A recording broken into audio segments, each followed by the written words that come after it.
करना है और हम चाहते हैं कि मनीष बिहार का सीएम बने।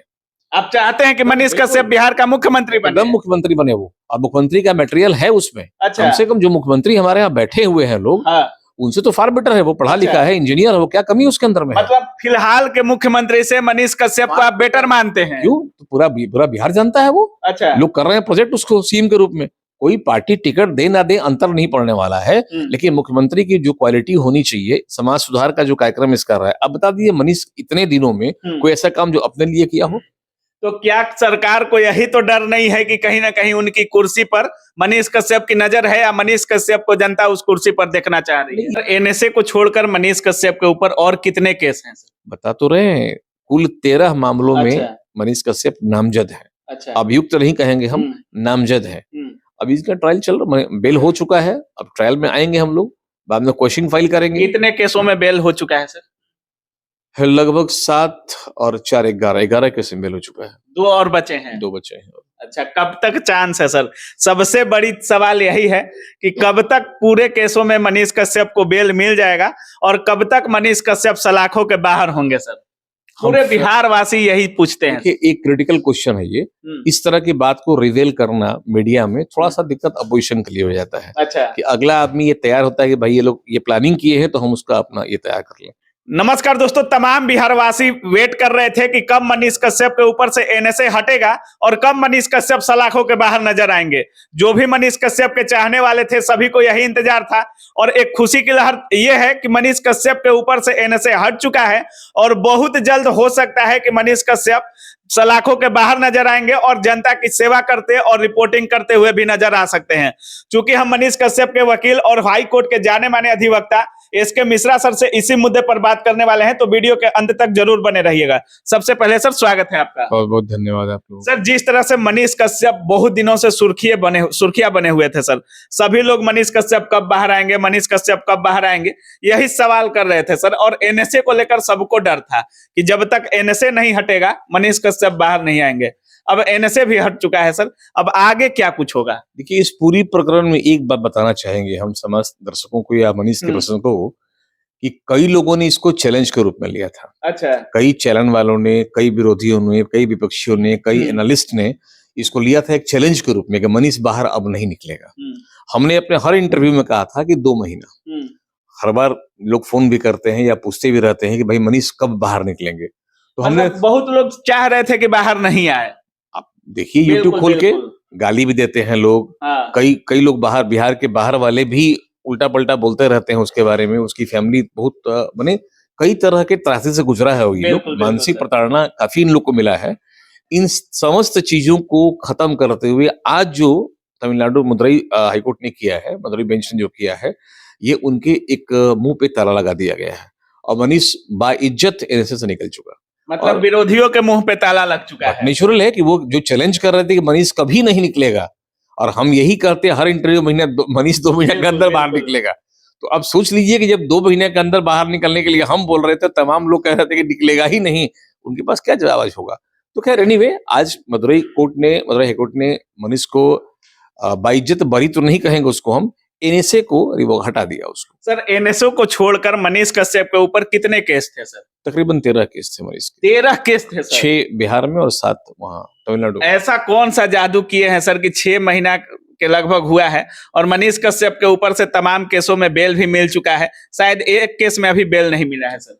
तमिलनाडु वाले जितने प्रकरण थे उसमें पुलिस ने समय पे चार्जशीट सबमिट नहीं किया। अच्छा। और हम लोग का सेक्शन 167 का बेनिफिट मिला और मनीष को बेल हुआ उसमें। जैसे मान लीजिए अगर एक 90 दिन के अंदर पुलिस चार्जशीट सबमिट नहीं करती है तो ये हमारा राइट बन जाता है बेल लेने का, और हमारा मोरल राइट बन जाता है कि हम न्यायालय से ये प्रेयर करें कि भाई हमको बेल दीजिए। जब पुलिस समय पे चार्जशीट सबमिट नहीं करती है तो बेल ग्राउंड बनता है हमारा, और इसी ग्राउंड में मनीष का सब बेल वहां खत्म हो गया। अच्छा, हो गया। एनएसए क्यों हटा है सर? एनएसए एक बहुत ही सख्त कानून है, नेशनल सिक्योरिटी एक्ट इसको बोलते हैं, और एनएसए को हटाने के लिए और लगाने के लिए तमाम गतिविधियां होनी चाहिए सर। तो एनएसए क्यों हटा है अभी? क्या पहली बात तो कि एनएसए कोई सजा नहीं है, एनएसए कस्टडी, एनएसए जेल नहीं है, एनएसए सस्टेन करने का एक प्रक्रिया है। जैसे एक आदमी जिससे कोई दंगा फैलने वाली हो, कोई उन्माद फैलने वाला हो, कहीं कोई ऐसा माने राज्य सरकार को खतरा महसूस होता हो, तो राज्य सरकार परस्यू करती है। उसकी एक टीम बनती है जहाँ डीएम भी एक अधिकारी होते हैं, हाईकोर्ट के बेंच के भी जो पूर्व जज होते हैं वो भी मेंबर उसके होते हैं। तो वो मेंबर जो है उस व्यक्ति के खिलाफ में एनएसए इम्पोज करता है। अपील करते हैं। अपील दूसरा चीज हो गया। अच्छा। एनएसए के लिए उसको परस्यू किया जाता अच्छा। है और एनएसए लगाया जाता है। तो एनएसए एक सस्टेंशन है, एनएसए कस्टडी नहीं है। आपको रोक दिया गया बिहार में कि आप नहीं आ सकते हैं बिहार से बाहर। अच्छा। तमिलनाडु को रोक दिया गया, तमिलनाडु में आपने ऐसा किया है इसलिए आपको वहां रोका गया। तो मनीष के जो ऊपर एलिगेशन था, जो आरोप था, वो ये था कि मनीष ने एक वीडियो वायरल किया कि तमिलनाडु और बिहार में मजदूरों को मारा जा रहा है, बिहारी मजदूरों को तमिलनाडु में मारा गया है, और ऐसे फेक वीडियो कह के उसको डाल दिया गया, उसको एक एलिगेशन इम्पोज कर दिया। लेकिन अब दिक्कत ये होती है कि जिस वीडियो को दिखा के यहाँ पे पटना में जिस केस में हम बहस कर रहे थे, इकोनॉमिकल ऑफेंस यूनिट के जो पीपी थे, जिन्होंने साक्ष्य पेश किया कि भाई इसी आधार पे मनीष को हम लोग एनएसए लगाए हैं, या वहां एफआईआर हुआ है, या कस्टडी बिहार में, या बिहार में एफआईआर किया गया है, वो सर्वथा गलत हुआ। क्योंकि हमने साक्ष्य पेश किया था कि चार्जशीट में ही ऑलरेडी आया कि जिसने ये वीडियो वायरल किया था वो एडमिट कर रहा है कि हमने ही वायरल किया था वीडियो, मनीष का आईडी हैक करके हमने वायरल किया था। अच्छा। तो ये सारी तमाम सबूत दिए गए। मतलब मनीष कश्यप ने वायरल नहीं किया था, दूसरे ने वायरल किया था। कोई जितेंद्र नाम का लड़का था। अच्छा। इसने मनीष का आईडी हैक करके वो एडमिट किया कि हाँ हमने हैक किया था उनका आईडी, और हैक करके हमने ये वीडियो पोस्ट किया था। तो ये बात तो क्लियर है कि मनीष ने वो पोस्ट नहीं किया था। और कुछ ऐसे वीडियो थे जो बहुत पहले के वीडियो थे, हथकड़ी लगा कर दिखाना कि हमको लोग जेल भेज दिया, ये करना, वो अपने को प्रोपेगेट कर रहा था, या लोगों को भी अपने बारे में कुछ पब्लिसिटी गेन करना चाह रहा था, या टीआरपी बढ़ाना चाह रहा होगा अपने चैनल का। तो ये सब वीडियो सब बहुत पहले का था, उसको ही पेश कर दिया इकोनॉमिकल ऑफेंस यूनिट ने। सर न्यायालय ने ये पाया कि नहीं, ये सब वीडियो गलत है और इस तरह कोई साक्ष्य नहीं है। और दूसरी बात है कि इकोनॉमिकल ऑफेंस का मामला बनता ही इस पर नहीं है, क्योंकि बिहार सरकार के पास इन चीजों के लिए कोई अलग से कोई कानून नहीं है, इसलिए इकोनॉमिकल ऑफेंस यूनिट के लोग ही के अंदर ही इसको भी देखा जा रहा था। अच्छा। तो हमने न्यायालय से पूछा था कि भाई ये बता दे कि कोई ब्यौरा कि तमिलनाडु में या बिहार में कितने की क्षति हुई है। तो इकोनॉमिकल ऑफेंस तभी लगेगा ना जब बिहार कोई राज्य सरकार को इकोनॉमिकली कोई ऐसा झटका लगा हो। बिल्कुल बिल्कुल। अदरवाइज अगर किसी हम वीडियो वायरल करने की बात करें, आईटी एक्ट में आएगा वो। लेकिन चूंकि कोई अलग से विशेष इसके लिए प्रावधान नहीं था बिहार में, इसलिए इकोनॉमिकल ऑफेंस को ही सौंप दिया गया था कि आप ही इसका इन्वेस्टिगेशन कीजिए और आप ही इसको न्यायालय में पेश कराइए। उसमें गया था वो। तो न्यायालय ने ये पाया और उनको कि ये जो एलिगेशन लगाया गया, एनएसए हट चुका है सर। हाँ, एनएसए आज हटा दिया गया। सुप्रीम कोर्ट ने वैसे भी, माननीय उच्चतम न्यायालय ने पहले भी तमिलनाडु गवर्नमेंट को सोच किया था कि एनएसए जो लगाया गया है उसका स्पष्टीकरण दीजिए, किस कारण लगाया गया था, किस आधार पर। तो बहुत स्पष्ट कारण तमिलनाडु गवर्नमेंट नहीं दे पाई होगी। अब एग्जैक्टली क्या जवाब था वो तो हम पढ़े नहीं है उसको, लेकिन आज मदुरई हाईकोर्ट ने इस चीज को पाया कि नहीं, एनएसए लगाने के लायक वो नहीं था, या एनएसए गलत इंपोज नहीं किया गया है। दूसरी बात है कि एनएसए का जो टेन्योर है वो 3 महीने का ही होता है, उसको एक्सटेंड नहीं कर सकते हैं आप। किसी को 3 महीना ही सस्टेन कर सकते हैं, रोक सकते हैं आप। 3 महीने के बाद एक्सटेंशन के लिए फिर से वो कमेटी बैठेगी और उसको एक्सटेंड किया जाएगा। लेकिन मनीष साथ ऐसा नहीं हुआ।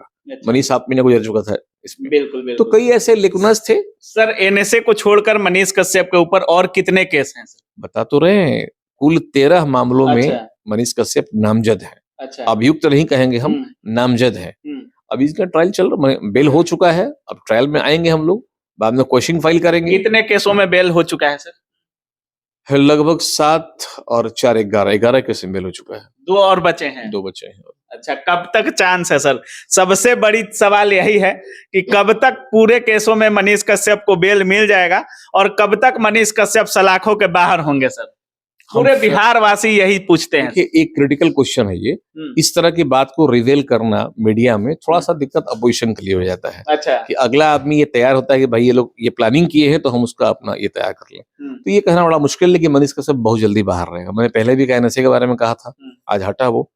हमने कहा था कि बेल उसका होगा, बेल हुआ। आज हम फिर कह रहे हैं कि मनीष कश्यप बहुत जल्दी अपने घर रहेगा, बहुत जल्दी, क्योंकि उसकी माँ की जल्द मतलब क्या छठ के समय में मनीष कश्यप अपने घर पे छठ में होंगे? नहीं, अब तो कोर्ट बंद हो गया। अच्छा, कोर्ट बंद आज से हाई कोर्ट बंद हो गया, आज से सिविल कोर्ट बंद हो गया, तो बेल कहाँ से होगा उसका? अच्छा। छठ के बाद। हाँ, लेकिन हो सकता है एक्समस हम लोग साथ मनाएं। अच्छा। ये तैयारी है कि हम लोग बड़ा देंगे जो सर छुट्टी तमाम लोग ये भी सोच रहे हैं कि अगर मनीष कश्यप बाहर आते हैं तो इनसे, चूंकि अगर कुछ भी करते हैं या सरकार के खिलाफ रिपोर्टिंग या कुछ भी सच्चाई वैसा दिखाते हैं जिससे थोड़ा सरकार को लगे कि नहीं हमारी नाकामी है या कुछ ऐसा है, तो फिर से उन पर इनसे लगाकर जेल में डाल दिया जाएगा। क्या ऐसा भी कुछ हो सकता है क्या सर? एक बात समझिए, हम लोग पढ़े ना गोस्वामी जी का समरथ के नंद उसको साई, सरकार उनकी है, सत्ता उनकी है, पुलिस उनका है, बल उनके पास है, वो कुछ भी लगा सकते हैं क्योंकि उनके पास राइट ऑफ ऑफेंस है। अच्छा, उनके पास आक्रमण करने का पूरा अधिकार है। हाँ। हमारे पास बचने का अधिकार नहीं है। अपने बचाव में हम कुछ बोल नहीं सकते। अगर अपने बचाव में कुछ बोलते भी हम, तो उसमें मुश्किल ये होता है कि सरकार हमको दबोच लेती है। और हमारे साथ दिक्कत ये होता है कि अगर एक आदमी की समस्या है तो उस समस्या से उसकी समस्या बंद कर रह जाती है। हम लोग से रोड जाम कर सकते हैं, हल्ला कर सकते हैं, सरकार आपको आपके अंदर कर देगा, रासुका लगा देगा आप पर भी। इसलिए कोई सामने नहीं आना चाहता है। दिक्कत वो नहीं है, प्रॉब्लम ये होता है कि जो भी संगठन इसके लिए काम कर रहा है, उस संगठन को प्रभोग करने के लिए पीछे कोई शक्ति नहीं मिलती है और हम बिखर जाते हैं उसमें। तो सरकार उनकी है तो वो कुछ भी कर सकते हैं। अब आप सोचिए कि असेंबली में माननीय मुख्यमंत्री ने जो बयान दिया अभी, क्या वो एनएसए लगाने लायक नहीं था? बिल्कुल। उन्हें इस्तीफा देना चाहिए था। वो एक विशेष कास्ट एंड कम्युनिटी के अगेंस्ट में इस तरह की बात जब वो कर रहे हैं, तो ये पूरा भारत की महिलाओं का अपमान होता है। बिल्कुल। वो कल माफी मांग ले रहे हैं, तो क्या अपने गुनाहों का अगर हम कल माफी मांगना छोड़ देंगे? हम किसी का मर्डर कर दें, बोले कोर्ट में कि माफ कर दिए, गलती हो गया, माफ कर देगा वो? चिल्ला चिल्ला के धमकी भरे लहजे में माफी मांग रहे थे मुख्यमंत्री हमारे। बिल्कुल। तो जिस राज्य का माने सबसे वरीय जो अधिकारी है, जो हमारे यहाँ के मुख्यमंत्री हैं, जब उनसे ऐसी गलतियां हो सकती हैं तो ये तो बच्चा अभी है। ये कौन सा गलती किया था वो? तो क्या सर मनीष कश्यप के बाहर आने के बाद भी मनीष कश्यप को फूक फूक कर कदम रखना होगा, या मनीष कश्यप को कहीं ना कहीं ये भी डर तो सताएगा कि अगर हम ज्यादा कुछ करते हैं तो दोबारा से मेरे साथ ऐसा कुछ हो सकता है? ऐसा कुछ नहीं है। कुछ नहीं है। मनीष जिस तरह से जो चीज करने में अंदर गए थे या जिसके लिए अंदर किया गया है, वो निकलने के बाद फिर वही करेगा और पूरी ताकत के साथ करेगा। अच्छा, फिर से रिपोर्टिंग करेंगे बिल्कुल, क्योंकि अब तो स्ट्रेंथ और बढ़ गया ना। अच्छा। अब तो जो जुडिशियल हम लोग का सिस्टम है, एडवोकेट्स का, वो भी साथ खड़ा है उसके हम लोग हैं। क्योंकि जिस तरह की एनार्की वहां की है, स्टालिन ने प्रेयर किया था भाई एनएसए के लिए, प्रशिक्षण वो किए थे। अब सोचिए कि वही स्टालिन जब हिंदुओं को कीड़ा मकोड़ा कह रहा है, मलेरिया और डेंगू कह रहा है, तो क्या वो सुनबाद नहीं फैला? बिल्कुल। है कोई जवाब उनके पास में? ऐसे कई तर्क हम लोग के पास में है जिनको हम लोग चुप करा सकते हैं। इसलिए इस तरह का एनएसए करना कहीं ना कहीं जुडिशियल सिस्टम का हम लोग मिसयूज करेंगे। अगर फिर से मनीष कश्यप इस तरह का एलिगेशन लगाए गए तो, और मनीष का निकलने के बाद सजेशन देंगे हम लोग कि जिन जिन लोगों ने इस तरह की बात की है, हाईकोर्ट में क्वेश्चन फाइल करेंगे, सब क्वेश्चन कराएंगे, उसको हम लोग कराएंगे, उसको बाल बाल बरी करना है और उस लड़के को प्रवोक करना है। और हम चाहते हैं कि मनीष बिहार का सीएम बने।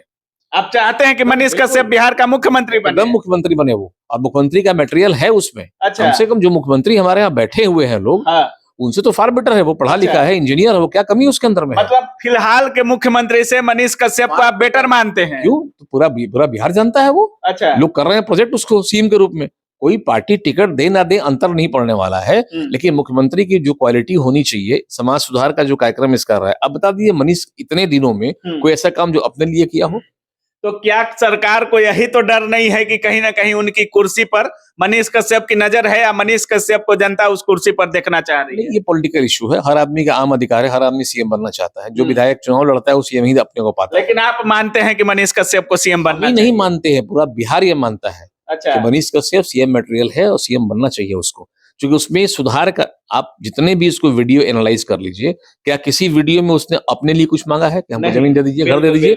उसने गरीबों के, बिहार की बात करें, रोड खराब है वहां पहुंचा, यूनिवर्सिटी में पढ़ाई नहीं है वहां पहुंचा, कोई गरीब के साथ अन्याय हो रहा है वहां पहुंचा, वो किसी के साथ अन्याय हो रहा है। अब देखिए जो मिलिट्री वाला अभी जो लोग रोड पे मार रहे थे पुलिस वाले, उसको वहां पहुंचा मनीष, वहां पे वहां भी केस पर हुआ था। तो इस तरह के जितने भी ज्वलंत मुद्दे होते हैं मनीष को उठाता रहता है हमेशा। और सरकार यही नहीं चाहती है कि हमारी कमियों को ये कहीं इंपोज करे या कोई इंपोज करे। आप अगर मीडिया में है तो आपका पहला दायित्व यह है कि आप सरकार की गुलामी करें। बिल्कुल। आप उठा के देख लें, आप देख लें जी न्यूज, आप देख लें एपी न्यूज, जितने भी नेशनल पोर्टल के चैनल होते हैं, अगर डिजिटल मीडिया आप लोग का यूट्यूब वाला अगर नहीं रहेगा, सच्चाई क्या बिहार की सामने नहीं आ पाएगा, या भारत में क्या हो रहा नहीं आ पाएगा। तो हम धन्यवाद देना चाहेंगे जितने यूट्यूबर लोग हैं कि आप लोग के चलते कम से कम सच्चाई सामने आ जा रहा है। और नेशनल पोर्टल वाले के पास आप खोल के देखिए, अभी दिखाते हैं न्यूज खोल के हम क्या चल रहा होगा, या तो हमस या इजराइल, फिलिस्तीन, इंग्लैंड में क्या, पाकिस्तान में क्या, मुस्लिम, हाँ नहीं हिंदू मुस्लिम नहीं, जितने विदेशी न्यूज हैं हमारे देसी चैनल पर चल रहे हैं। और देसी न्यूज का कुछ चर्चा ही नहीं कि भारत में क्या हो रहा है। या बहुत हुआ तो मोदी जी ने आज क्या कहा, मोदी जी कब खांस रहे हैं, मोदी जी कब बीमार पड़ रहे हैं, मोदी जी कब यूरिनल गए, क्या मजाक है भाई ये? पूरी तंत्र को आप हाईजैक कर लिए हैं। इसमें एक ऐसा आदमी चाहिए जिसके अंदर आग जल रहा हो सुधार के लिए, और मनीष कश्यप के अंदर वो आग है। इसलिए हम पूर्ण समर्थन कर रहे हैं कि मनीष को हम लोग निकलने के बाद जितने युवा हैं, आप लोग पहले प्रण कीजिए कि उसका समर्थन करेंगे और उसको सीएम बना के दम लेंगे हम लोग यहाँ का, ताकि उन लोगों पर लग सके एनएसए जिन्होंने इसको प्रताड़ित किया है। अच्छा, मतलब उन लोगों पर भी एनएसए लगे जो मनीष कश्यप पर एनएसए लगा। एकदम लगना चाहिए, क्योंकि उनके कई ऐसे साक्ष्य हैं मेरे पास। अच्छा। ऐसे कई साक्ष्य हैं हमारे पास में जो एनएसए लगाने के लिए काफी है। अच्छा, है कि हम भी जब उसकी वकालत कर रहे हैं और उसके केस को देख रहे हैं तो इतना तो भाई कि हमारे क्लाइंट का जो डिफेंस क्या हो सकता है। अब अभी कल का ही इशू ले लीजिए ना, नीतीश जी ने जो कुछ भी कहा क्या ये सम्मानजनक था? एक घटिया क्लास का आदमी भी इस तरह की बात सदन में कभी नहीं करेगा। वो पब्लिक प्लेस नहीं है, बिल्कुल सदन उनका घर नहीं है। डिफरेंट पार्टीज के उसके बाद भी 2 घंटे का अंतराल रहता है विधानसभा और विधान परिषद में, और फिर 2 घंटा बाद वही बात जाकर बोलते हैं। आश्चर्य यह है कि जो महिलाएं वहां सुन रही थी इन बातों का, उस समय तो कोई विरोध नहीं की वो, लेकिन बाहर निकलने के बाद आंसू बहना शुरू हो गया। तो वहां हिम्मत कहां चला गया था? अब विपक्ष में बैठी हुई है, वहां पर विपक्षी पार्टी के नेत्री है आपको वहां बोलना चाहिए था। आपने कोई जवाब नहीं। एक से सम्राट चौधरी ने एक लाइन कहा कि आप मेरे गार्जियन हो, ऐसी बात नहीं करना चाहिए आपको, ये शोभनीय नहीं है। एक सम्राट जी ने सिर्फ विरोध किया था, तब जितनी महिलाएं बैठी थी सब सुन रही, चुपचाप सुन रही थी। तो ये दुर्भाग्य है बिहार का कि आप महिलाओं को एक तरफ बेटी बचाओ बेटी पढ़ाओ की बात कर रहे हैं, महिलाओं को बढ़ा रहे हैं, महिला पुलिस की बहाली कर रहे हैं और पूरे बिहार को गर्त में लेके चले गए। और ऐसे में मनीष कश्यप जैसे लोगों को नेता बनना चाहिए और एज ए सीएम आना चाहिए। नीतीश जी से बढ़िया सीएम बिहार में अभी तक पैदा नहीं हुआ था, ये हम मानते थे। लेकिन आपको लगता है मनीष अब लग रहा है कि या तो उनका मानसिक स्तर थोड़ा गड़बड़ हो गया है या उम्र का तकाजा है कि उनको अब रिटायरमेंट लेना चाहिए पॉलिटिक्स से, क्योंकि हर बार कुछ ना कुछ उल्टा पलटा कर दे रहे हैं वो, और मीडिया में किरकिरी उनकी हो रही है। और नीतीश जी ऐसे थे नहीं, इधर हो गए हैं 6 महीने से। अब क्या असर है भगवान जाने, लेकिन अब वो सीएम के लायक नहीं है, वरना बिहार बर्बाद हो जाएगा अगर ऐसे सीएम रहेंगे। बहुत बहुत धन्यवाद सर। तो जैसा कि आप लोग देख रहे थे, सर का साफ कहना है कि मनीष कश्यप, अभी चूंकि कोर्ट बंद है छठ तक, तो बहुत जल्द मनीष कश्यप सलाखों के बाहर होंगे और दुगनी ऊर्जा के साथ आपको फिर से रिपोर्टिंग करते नजर आएंगे, फिर से सरकार की नाकामियों को दिखाते नजर आएंगे, फिर से उन गरीब असहाय लोगों की मदद करते नजर आएंगे जिनका वो आज तक करते आ रहे हैं। बाकी मनीष कश्यप के बारे में आप क्या सोच रहे हैं, आपकी क्या राय है, अपनी राय कमेंट सेक्शन में जरूर रखिएगा। आप देख रहे थे काबिल न्यूज। जय हिंद।